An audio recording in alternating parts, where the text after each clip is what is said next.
Welcome to Reflect with Ed Fazio. Get ready to experience one of the world's first 100% digitally generated podcasts, where we take a step back, dive deep, and strive to learn new things. Join us as we unpack thought-provoking ideas, personal reflections, and inspiring stories to help you stay in the know. Reflect is brought to you by the minds at ByteBrain and powered by emerging technologies from Google, HeyGen, OpenAI, and 11 Labs. Thanks for tuning in. Now, relax and prepare to reflect.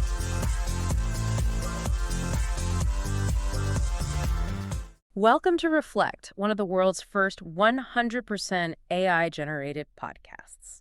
It's great to be here today. So I want you to imagine something for a second. Imagine your most helpful, absolute best time-saving coworker. The one who always knows where everything is. Exactly. But suddenly, this coworker takes your company's most sensitive HR files, walks straight into the cafeteria, and just eagerly hands them out to anyone who asks a question. Yeah, which is obviously a total nightmare scenario. Right. And today, we are going on a deep dive into the hidden high-stakes world of AI agents in the workplace to explain how the new tools you might be using right now could be doing exactly that. It's a massive issue, and it's happening right under our noses. We are pulling from a really brilliant guidance essay today. It's titled Fast Agent Fragile Boundary. And our mission for this deep dive is to demystify this whole situation for you. Yeah, because we really want to break this down. Definitely. Even if you are totally new to AI, by the end of this conversation, you're going to understand how incredibly easy to build AI assistants can accidentally mutate into massive security liabilities for large organizations. It is a critical conversation to have right now. Yeah. Especially because the landscape of workplace technology is it's shifting beneath our feet every single day. It really is. And the risks we are facing today, well, they aren't always where we traditionally expect them to be. Okay, let's unpack this, because I know the word agent gets thrown around a lot lately. Oh, constantly. It's the biggest buzzword in tech right now. Right. So for anyone listening who might be wondering what exactly an AI agent is in this specific context, let me see if I can put it simply. Go for it. Building an AI agent today is honestly as easy as creating a basic spreadsheet. You do not need to know how to code. Not at all. You just, type what you want to do in plain English. Yeah. But the blast radius of that agent, it's like taking that simple spreadsheet, handing it a company credit card, and giving it a master key to the HR and legal filing cabinet. That is a perfect way to visualize the scale of the impact. Yeah. Great analogy. Because it doesn't just sit there, right? It can actually take actions, fetch data, and answer really complex questions on your behalf. Exactly. Yeah. And the reality is, in a large enterprise today, the most dangerous technology isn't some rogue, malicious system built in secret by, hackers in hoodies. Right. It's not the movies. No, not at all. It is the highly useful tool built in plain sight by well-meaning employees inside a trusted platform. Which makes it so much harder to spot. Yeah, because it has just enough corporate branding and basic governance to feel much safer than it actually is. To really grasp how this happens, we have to look at how these agents are actually born, like the origin story. Right, the day-to-day reality of it. Yeah, so if you're listening to this at work right now and you have that little Copilot icon in your Microsoft 365 window, you have the power to create one of these agents today. Anyone with the license can do it. So let's move away from the abstract tech jargon. Let's look at a totally relatable, real-world scenario from our source material. Picture a Tuesday morning at a large regional hospital. A very standard, busy Tuesday where, people are just trying to keep their heads above water. Precisely. A director of care operations is overwhelmed with repetitive questions. So she does something that makes total sense. She looks for a shortcut. Right. She opens up Microsoft 365 Copilot, and she builds an internal agent to answer questions about discharge workflows, denial prevention rules, and payer exceptions. Which is incredibly tedious stuff to look up manually. Oh, absolutely. So she shares it with a handful of managers, and it works beautifully. It knows all the internal playbooks, it finds the right documents instantly, and it saves everyone just an annoying amount of time. It's a massive productivity win. Who wouldn't want that? Exactly. But then, and this is where things get tricky, the timeline accelerates. Yeah, as the source points out, by Friday, those managers realize how great this tool is, and they want to share it with a broader group of clinicians. Because it's so helpful. Right. And then by the following week, someone says, hey, this is great, but let's load in a few local Excel files from our specific department to make it even smarter. Ah, and there it is. Yeah. And suddenly, the IT security team catches wind of this rapidly expanding tool and asks a terrifying question. Which is? Was this built-in Copilot Studio Lite or full? Okay, I want to emphasize this for everyone listening because it's so crucial to the psychology of this problem. Nobody in this hospital scenario is trying to be a smartass or cheat corporate policy. Not at all. They're just trying to be efficient. Right, they just want to do their damn jobs. They found a tool that cuts through the bureaucratic red tape, and they used it exactly as advertised. What's fascinating here is that the fundamental difference between building an agent in Lite versus full is not just some Microsoft marketing fluff. It sounds like a subscription tier, honestly. It does, but it's not. It is the literal difference between a fast, casual internal helper and a platform-managed digital worker that requires serious oversight. So let's break down what Lite actually means mechanically. The source notes it's technically called the Agent Builder Experience inside Microsoft 365 Copilot. Yeah, so Lite is built entirely for speed. It is designed for lightweight Q&A and for small teams to collaborate without needing to submit an IT ticket. Which everyone loves avoiding. Exactly. Mechanically, it relies entirely on your existing Microsoft 365 permissions. It sits inside a secure trust boundary. So it's not just out there on the open internet. No, it's not some flimsy, unregulated toy on the open web. It inherits serious protections.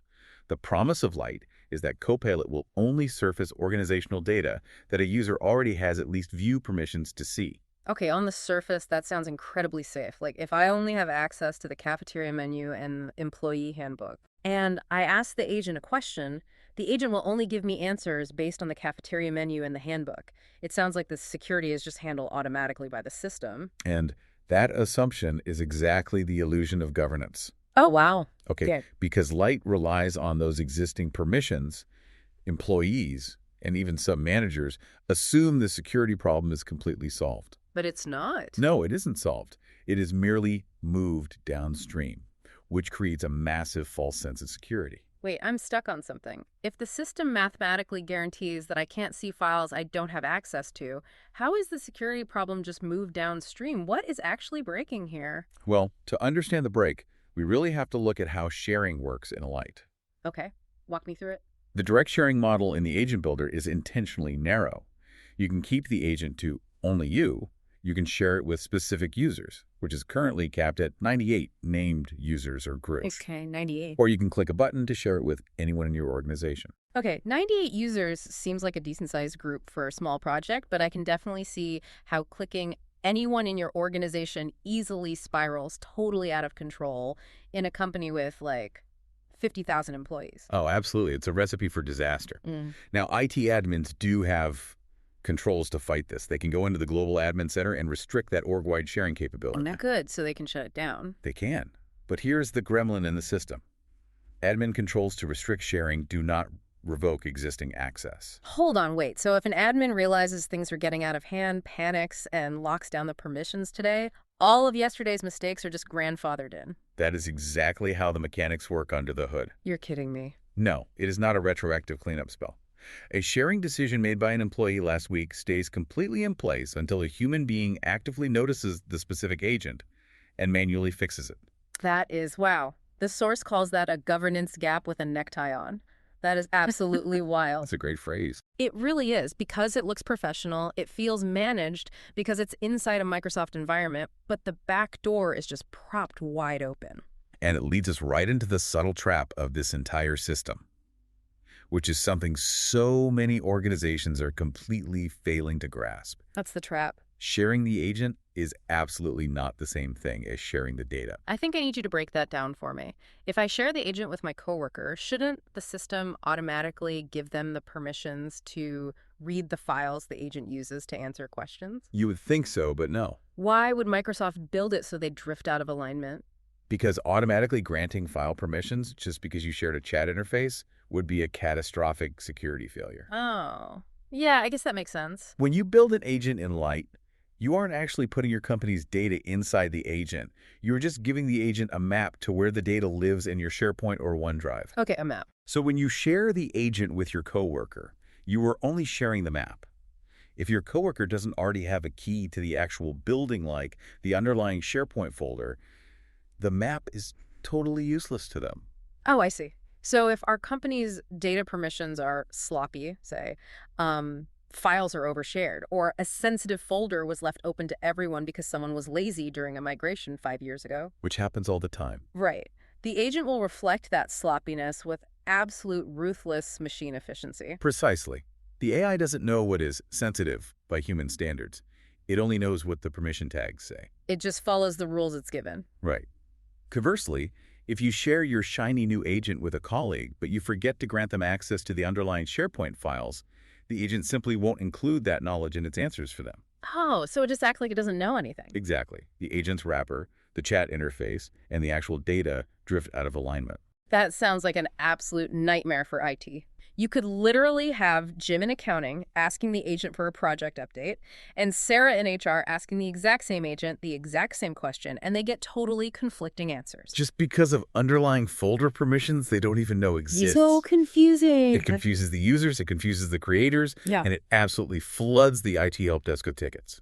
Okay, so if the admin can't easily clean up the mess of shared agents because of that grandfathering gremlin, Right. and employees are getting frustrated because the agent doesn't have the right answers due to SharePoint permissions, what happens when an employee realizes the agent isn't working for their team and decides to just bypass SharePoint entirely?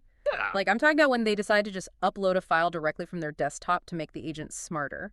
This is the embedded file landmine. Yeah. And for highly regulated organizations, this is the specific mechanism that demands immediate attention. I really want to understand the mechanics of this. What does uploading a local file actually do to the system's architecture? Well, when you rely on SharePoint, you are relying on your company's overarching security architecture. Many large organizations use something called purview information barriers. Okay, what are those? Think of them as massive digital firewalls inside your company's servers.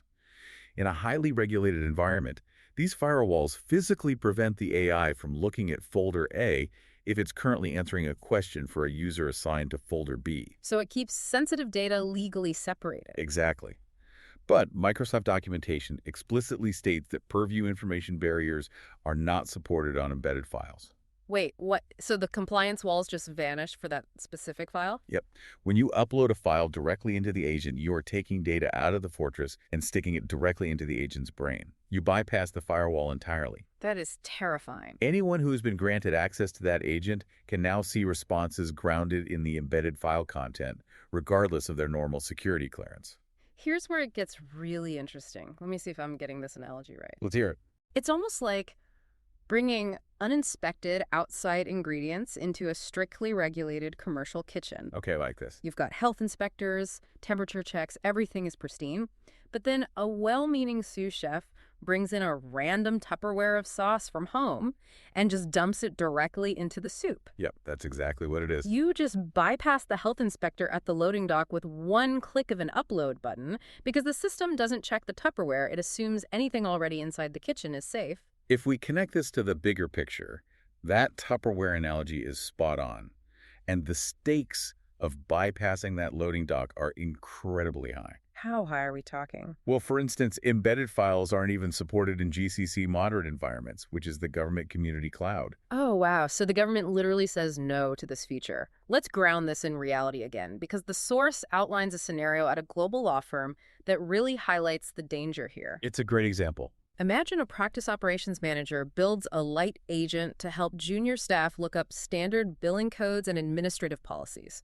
That's totally fine, right? That's a great low-risk use case. A perfect use case. Yeah. It saves time and doesn't touch sensitive client data. Right. But then, because the agent is so incredibly helpful, they stretch it. They decide to help the junior associates draft documents faster, so they upload a few local PDFs containing highly sensitive internal legal strategy memos directly into the agent. And in a law firm, privilege walls aren't a place for wishful thinking. Seriously. By embedding those strategy memos directly into the agent, they have bypassed the native approval flows and those information barriers we just talked about. Because it's in the Tupperware now. Exactly. If that agent was previously shared across different practice groups, say someone in litigation and someone in mergers, you suddenly risk a catastrophic privilege waiver. Wait, really? Oh, yeah. Yeah. The firm could literally be disqualified from representing a client because an AI agent leaked a strategy memo across a digital wall. That is wild. And it's the exact same nightmare for a government agency. Absolutely. Picture a state team handling public procurement or maybe internal financial investigations. They are working in a familiar Microsoft interface, so they wrongly assume the default posture is always perfectly safe. Which is a very natural assumption to make. Yeah, so they take a local file containing sensitive, sealed vendor bids, and they upload it into an agent just to get a quick summary. And by doing so, they've unknowingly moved that highly regulated data outside of the controlled workflows of the government community cloud. Just to save like 10 minutes of reading. Right. Embedded knowledge isn't inherently forbidden by the laws of physics, but it puts the data into a completely different risk category. It requires a formal architectural review by security professionals before anyone clicks upload and calls it innovation.